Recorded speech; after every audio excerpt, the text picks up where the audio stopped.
여러분 안녕하세요. 100세 시대의 동반자 우리들의 건강연구소입니다. 날씨도 쌀쌀해지고 어느덧 겨울이 성큼 다가왔습니다. 이맘때쯤 생각나시는 게 있으신가요?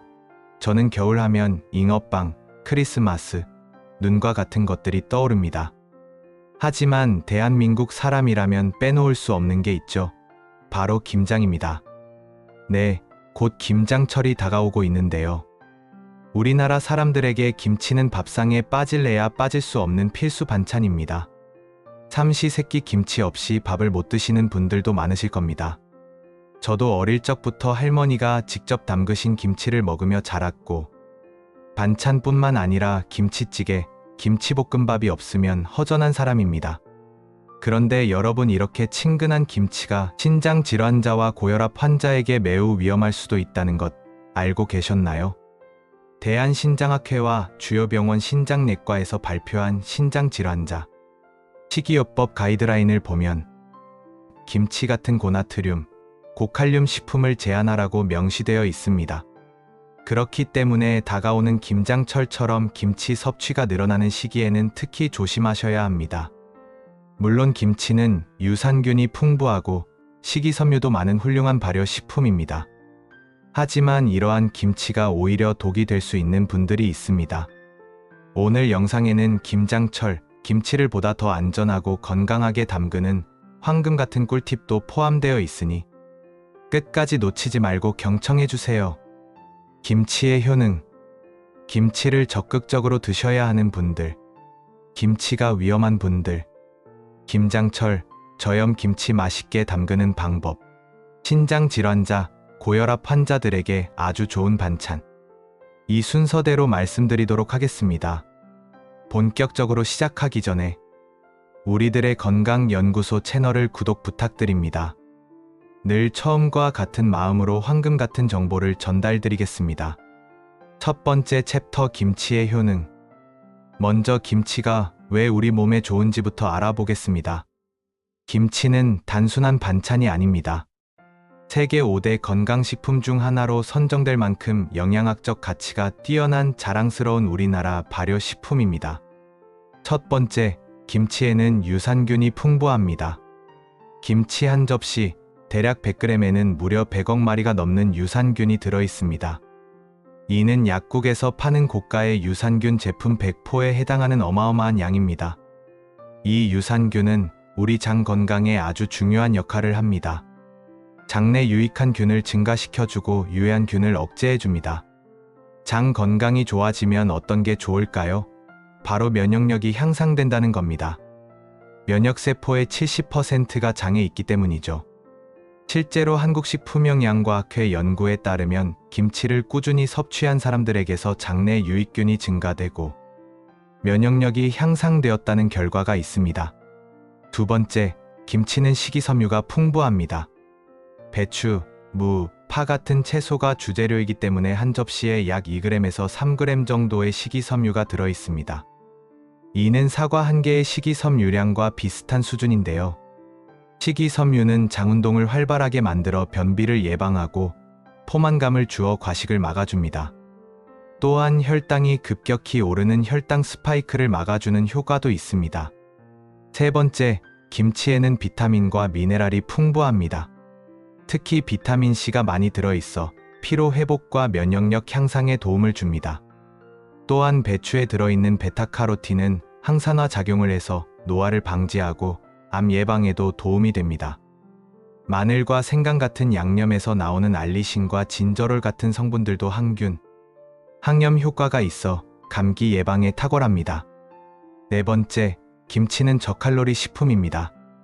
김치 100g의 칼로리는 고작 15에서 30칼로리 정도밖에 되지 않습니다. 다이어트를 하시는 분들에게 포만감은 주면서도 칼로리 부담이 적은 훌륭한 건강식품입니다. 자, 이제 두 번째 챕터입니다. 그렇다면 누가 김치를 먹으면 좋을까요? 김치를 적극적으로 드셔야 하는 분들에 대해 자세히 알아보겠습니다. 혹시 여러분들께서 이 중 해당되는 부분이 있으시다면 오늘부터라도 식탁에 단골 메뉴로 김치를 올려보시기 바랍니다. 첫 번째, 장이 예민하신 분들입니다. 장이 예민해서 화장실을 자주 가시나요? 집 밖으로만 나오면 화장실을 찾으시는 분들. 그분들께 김치를 강력히 추천드립니다. 김치에는 락토바실러스, 류코노스톡과 같은 유산균이 풍부하게 들어있습니다. 이러한 유산균들은 장내 유해균을 억제하고 유익균을 증식시켜 장내 환경을 개선합니다. 특히 변비로 고생하시는 분들, 과민성 대장 증후군으로 배에 가스가 자주 차거나 복통을 겪으시는 분들에게 김치는 천연 프로바이오틱스 역할을 합니다. 실제로 여러 연구에서 김치 유산균이 장 운동을 활발하게 하고 배변 활동을 원활하게 한다는 결과가 입증되었습니다. 두 번째, 다이어트 중이신 분들입니다. 김치는 100g당 약 15에서 30칼로리에 불과한 저칼로리 식품입니다. 게다가 풍부한 식이섬유가 포만감을 주기 때문에 적은 양을 먹어도 배가 든든합니다. 또한 김치의 캡사이신 성분은 신진대사를 촉진하고 체지방 분해를 도와줍니다. 실제로 한 연구에서는 비만인 사람들이 12주간 매일 김치를 섭취했을 때 체중, 체지방, 허리둘레가 유의미하게 감소했다는 결과가 나왔습니다. 단, 김치찌개와 김치찜과 같은 고나트륨 식품은 다이어트에 적이 됩니다. 세 번째, 면역력이 약한 분들입니다. 김치에 들어있는 비타민C는 면역세포의 기능을 강화시키고 베타카로틴은 항산화 작용을 통해 세포 손상을 막아줍니다. 특히 환절기나 겨울철에 감기에 자주 걸리시는 분들, 피로를 쉽게 느끼시는 분들은 김치를 꾸준히 드시면 면역력 증진에 도움이 됩니다. 또한 김치의 마늘과 생강 성분은 천연 항균, 항바이러스 효과가 있어 각종 감염으로부터 몸을 보호하는 데 기여합니다. 네 번째, 혈당 관리가 필요한 분들입니다. 당뇨병이 있거나 혈당 조절에 어려움을 겪고 계신 분들에게도 김치는 좋은 선택입니다. 김치의 유산균과 식이섬유는 식후 혈당 상승을 완만하게 만들어줍니다. 여러 연구에서 김치 섭취가 인슐린 저항성을 개선하고 혈당 수치를 낮추는 데 도움이 된다는 결과가 보고되었습니다.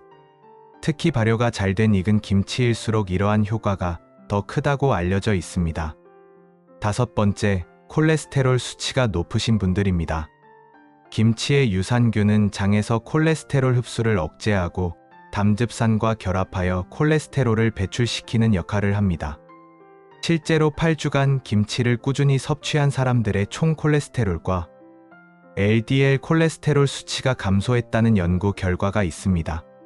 심혈관 질환 예방을 위해서라도 김치는 좋은 식품입니다. 여섯 번째, 항암 효과가 필요한 분들입니다. 김치에 들어있는 십자화과 채소인 배추에는 설포라판, 인돌 같은 항암 성분이 풍부합니다. 이러한 성분들은 암세포의 증식을 억제하고 정상세포를 보호하는 역할을 합니다. 또한 발효 과정에서 생성되는 특정 화합물들도 항암 효과가 있다고 알려져 있습니다. 하지만 주의하실 점이 있습니다. 아무리 좋은 김치라도 과도하게 섭취하면 나트륨 과다 섭취로 이어질 수 있으니 하루 적정량인 40에서 50g 정도를 드시는 것이 좋습니다. 포기김치로 치면 중간 크기 잎사귀 한두 장 정도입니다. 이러한 좋은 효능을 가지고 있는 김치도 특정 질환이 있으신 분들에게는 오히려 독이 될 수 있습니다. 이제 그 내용에 대해 다루어 보겠습니다. 세 번째 챕터, 김치가 위험한 사람들입니다. 지금부터 정말 중요한 이야기를 들려드릴 거니 집중해서 들어주세요. 특히 신장질환, 고혈압, 심장질환으로 약을 드시고 계신 분들 메모하시면서 들으셔도 좋습니다. 첫 번째, 신장질환이 있으신 분들 있으실까요? 김치에는 나트륨과 칼륨이 아주 많이 들어있습니다. 김치 한 접시 약 100g의 나트륨이 700mg에서 많게는 1000mg까지 들어있습니다. 세계보건기구에서 권장하는 하루 나트륨 섭취량이 2000mg인데 김치 한 접시만 드셔도 절반이 넘어갑니다. 더 큰 문제는 칼륨입니다. 건강한 사람에게는 칼륨은 몸에 좋은 영양소입니다. 하지만 신장 기능이 떨어진 분들은 칼륨을 제대로 배출해내지 못하시는데요. 그런 환자분들께서 칼륨이 몸에 쌓이면 고칼륨혈증이 생깁니다. 하지만 이건 정말 위험합니다. 손발이 저리고 무력감이 오다가 심하면 심장박동에 문제가 생길 수 있기 때문입니다. 혈중 칼륨 농도가 6 이상으로 올라가면 심장이 갑자기 멈출 수도 있습니다. 두 번째, 고혈압 환자분들입니다. 고혈압 치료의 핵심은 저염 식단입니다. 대한고혈압학회에서는 고혈압 환자의 하루 나트륨 섭취량을 1500mg 이하로 제한할 것을 권장합니다. 그런데 김치 한 접시면 이미 절반이 넘어갑니다. 여기에 아침국, 점심찌개, 저녁 반찬의 나트륨까지 합치면 하루 권장량을 몇 배나 초과하게 됩니다. 특히 ACE 억제제나 ARB 계열 혈압약을 드시는 분들은 더욱 조심하셔야 합니다. 이 약들은 신장에서 칼륨 배출을 감소시키는 작용이 있기 때문입니다. 여기에 칼륨이 많은 김치를 과다 섭취하면 고칼륨혈증 위험이 크게 증가합니다. 세 번째, 역류성 식도염이나 위염, 위궤양이 있으신 분들입니다. 김치는 발효되면서 산성이 강해집니다. 이 산성 성분과 김치의 매운 성분인 캡사이신이 위 점막을 자극합니다. 이미 염증이 있거나 손상된 위장에는 큰 부담이 되는 거죠.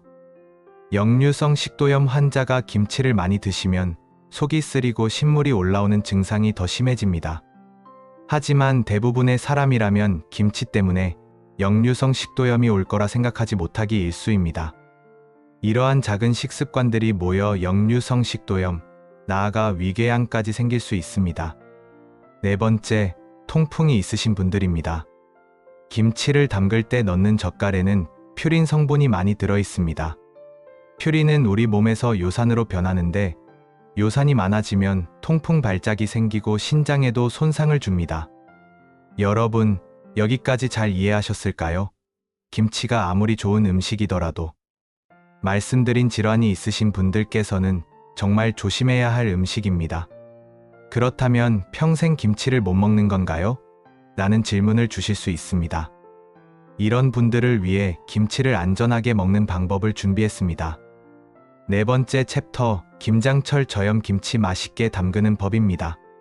혹시 가족분들께서 고혈압이나 신장 질환, 통풍을 앓는 분들이 계시다면 이번 김장철에는 건강한 저염 김치 담궈 보시는 건 어떠실까요? 재료 본연의 맛을 더 잘 느낄 수 있고 건강까지 챙길 수 있는 일석이조의 방법, 지금 쉽게 알려드릴게요. 첫 번째, 소금 양을 30% 줄이세요.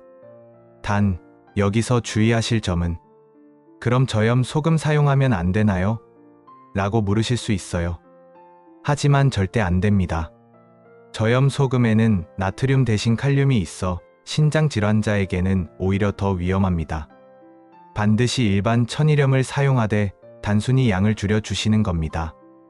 일반적으로 배추 10포기를 절일 때 굵은 소금 3kg 정도를 사용하는데 이 양을 2kg 정도로 줄이는 겁니다. 그러면 김치가 제대로 절여질까요? 라고 걱정하실 수 있는데 걱정하지 마세요. 절이는 시간을 한두 시간 정도 더 늘리면 됩니다. 그리고 중간중간 배추잎 사이사이에 소금물이 잘 스며들도록 뒤집어 주시면 충분히 잘 절여집니다. 두 번째, 젓갈을 줄이거나 대체하세요. 새우젓이나 멸치액젓은 김치의 깊은 맛에 도움을 주지만 안타깝게도 나트륨 함량이 정말 높습니다. 새우젓 한 큰술에 나트륨이 2000mg 가까이 들어있습니다. WHO 세계보건기구의 1일 나트륨 권장량은 2000mg 미만입니다. 이와 대비하여 새우젓 한 큰술은 매우 높은 나트륨이지요. 그래서 젓갈을 평소보다 60% 수준으로 줄이시거나 아예 다른 재료로 대체하는 방법을 추천드립니다. 다시마 육수나 표고버섯 육수를 진하게 우려서 사용하시면 감칠맛을 살릴 수 있습니다. 또는 멸치를 갈아서 넣거나 북어포를 잘게 찢어서 넣으면 구수한 맛이 나면서도 나트륨은 훨씬 적습니다. 세 번째, 양파와 사과를 듬뿍 넣으세요. 양파와 사과에는 천연 단맛과 감칠맛을 내는 성분이 많이 들어 있습니다. 양파 1개, 사과 1개를 갈아서 김치 양념에 넣으시면 이거 소금이랑 젓갈 줄인 김치 맞아? 하실 정도로 충분히 맛있는 김치를 만드실 수 있습니다. 또한 양파에는 혈압을 낮춰주는 쿼세틴 성분이 있고 사과의 펙틴 성분은 나트륨 배출을 도와주기 때문에 건강에도 훨씬 더 좋습니다. 네 번째, 고춧가루를 조금 더 넉넉히 사용하세요. 소금을 줄이면 간이 싱거워질 수 있는데 고춧가루를 평소보다 10% 정도 더 넣으면 매콤한 맛이 간을 보완해줍니다. 고춧가루의 캡사이신 성분은 신진대사를 촉진하고 식욕을 돋워주는 효과도 있습니다. 다섯 번째, 마늘과 생강을 충분히 넣으세요. 마늘과 생강은 김치의 깊은 맛을 내는 핵심 재료입니다. 소금을 줄이는 대신 마늘과 생강을 평소보다 1.5배 정도 넣으시면 풍미가 살아납니다. 배추 10포기 기준으로 마늘은 통마늘 35쪽에서 40쪽, 생강은 엄지손가락 크기로 3개 정도면 충분합니다. 특히 마늘의 알리신 성분과 생강의 진저롤 성분은 혈압을 낮추고 면역력을 높여주는 효과가 있어요. 여섯 번째, 김치를 담근 후 하루 정도 실온에서 숙성시킨 다음 냉장 보관하세요. 저염 김치는 일반 김치보다 발효 속도가 느립니다. 그래서 담근 직후 바로 냉장고에 넣으면 제대로 익지 않아 맛이 덜할 수 있습니다. 실온에서 하루 정도 두었다가 김치에서 보글보글 기포가 올라오기 시작하면 그때 냉장고에 넣으세요. 마지막으로, 그래도 원래 하던 대로 해라고 가족분께서 말씀하신다면 처음부터 소금을 50% 줄이지 마시고 20%만 몰래 줄인 후 내년에는 조금 더 줄이는 식으로 점진적으로 도전해보세요. 그러면 입맛도 자연스럽게 적응된답니다. 나중에는 오히려 식당 김치를 드시면 여기 왜 이렇게 짜? 하실 수 있습니다. 여러분, 이렇게 저염 김치를 담그시면 건강도 지키고 맛도 지킬 수 있습니다. 올 겨울 김장하실 때 꼭 한번 시도해보세요.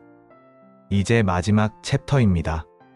신장 질환자, 고혈압 환자들이 안심하고 먹을 수 있는 반찬 5가지에 대해 말씀드리겠습니다. 오늘 소개해드리는 반찬들은 나트륨도 낮고 칼륨도 낮아서 매일 드셔도 안전합니다. 첫 번째, 오이 생채입니다. 오이는 수분이 90% 이상이고 칼륨 함량이 100g당 약 140mg으로 비교적 낮은 채소입니다. 김치의 칼륨이 220mg인 것과 비교하면 훨씬 안전합니다. 오이를 얇게 썰어서 식초 2큰술, 설탕 1큰술, 다진 마늘 반 큰술, 참기름 약간만 넣고 무쳐 드세요. 소금은 한 꼬집만 넣거나 아예 빼셔도 됩니다. 식초의 신맛이 김치의 새콤한 맛을 대신해주고 아삭한 식감도 즐기실 수 있습니다. 오이의 쿠쿠르비타신 성분은 항염 효과가 있어 혈관 건강에도 도움이 됩니다. 두 번째, 양배추 샐러드입니다. 양배추는 칼륨이 100g당 약 170mg으로 낮은 편에 속합니다. 게다가 위 건강에 좋은 비타민이 풍부해서 위염이나 역류성 식도염이 있으신 분들에게도 좋습니다. 양배추를 얇게 채 썰어서 올리브 오일 1큰술, 레몬즙 1큰술, 후추 약간으로 간단하게 무쳐 드세요. 여기에 양파를 조금 넣으면 혈압 조절에도 도움이 됩니다. 소금을 전혀 넣지 않아도 레몬의 상큼함과 올리브 오일의 고소함으로 충분히 맛있습니다.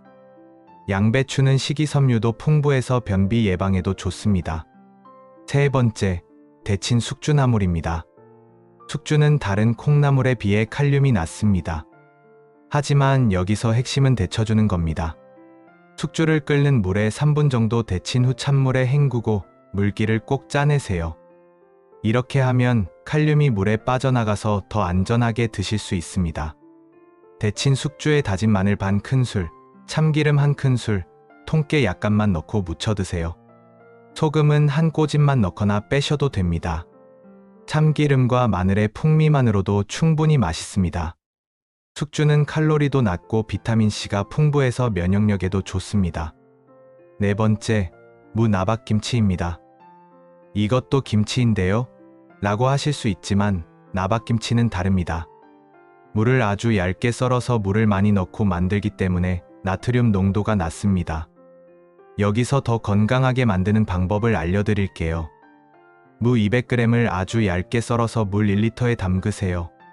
소금은 1티스푼, 식초 3큰술, 설탕 1큰술, 다진 마늘 1큰술, 생강 약간, 고춧가루 1큰술을 넣으세요. 새우젓이나 멸치액젓은 절대 넣지 마세요. 이렇게 만들면 국물이 많아서 나트륨 농도가 희석되고 새콤달콤한 맛이 김치와 비슷합니다. 무에는 소화 효소가 들어있어 소화에도 도움이 됩니다. 하루에 국물 포함 작은 그릇 한 접시 정도만 드시면 됩니다. 5번째, 두부 무침입니다. 두부는 저칼륨 고단백 식품의 대표입니다. 칼륨이 100g당 약 150mg으로 낮고 단백질은 8g이나 들어있습니다. 신장 질환이 있으신 분들도 안심하고 드실 수 있는 최고의 반찬입니다. 두부 반 모를 으깨서 다진 파 2큰술, 다진 마늘 1큰술, 참기름 1큰술, 통깨 1큰술을 넣고 무쳐 드세요. 소금은 한 꼬집만 넣으세요. 여기에 오이를 잘게 다져서 넣으면 아삭한 식감도 더해지고 더 맛있습니다. 두부는 부드러워서 소화도 잘 되고 칼슘도 풍부해서 뼈 건강에도 좋습니다. 여러분, 이 5가지 반찬의 공통점이 무엇인지 아시겠죠? 바로 나트륨과 칼륨이 모두 낮다는 겁니다. 그리고 소금을 거의 사용하지 않고도 식초, 마늘, 참기름, 레몬즙 같은 재료로 충분히 맛을 낼 수 있어 아주 훌륭한 반찬입니다. 이러한 식단을 한 달만 유지하시고 병원에서 혈액 검사를 받아보세요. 혈압 수치가 내려가고 신장 기능 수치가 좋아지고 혈중 칼륨 농도가 정상 범위로 돌아오는 걸 보실 수 있을 겁니다. 그때 내가 제대로 하고 있구나 하는 뿌듯함을 느끼실 겁니다. 오늘의 내용을 다시 한번 정리하겠습니다. 첫째, 약간의 섭취는 괜찮지만 김치도 과유불급인 사람들이 있습니다. 신장 질환과 고혈압이 있으신 분들인데요. 이러한 분들은 저염 김치를 드시는 걸 추천드립니다. 특히 김치찜, 김치찌개와 같은 고나트륨 요리에서 국물은 최대한 드시지 마세요. 2번째, 김치는 우리의 소중한 음식 문화이지만 질환이 있으시다면 알려드린 대체 반찬으로 조화롭게 식사를 즐겨보세요. 건강한 겨울 보내시고 맛있게 그리고 안전하게 식사하시길 바랍니다. 오늘 영상이 도움이 되셨다면 구독과 좋아요, 알림 설정 꼭 부탁드립니다. 여러분들께서 건강한 100세 시대를 행복하게 맞이하실 수 있도록 우리들의 건강연구소가 항상 노력하겠습니다. 감사합니다.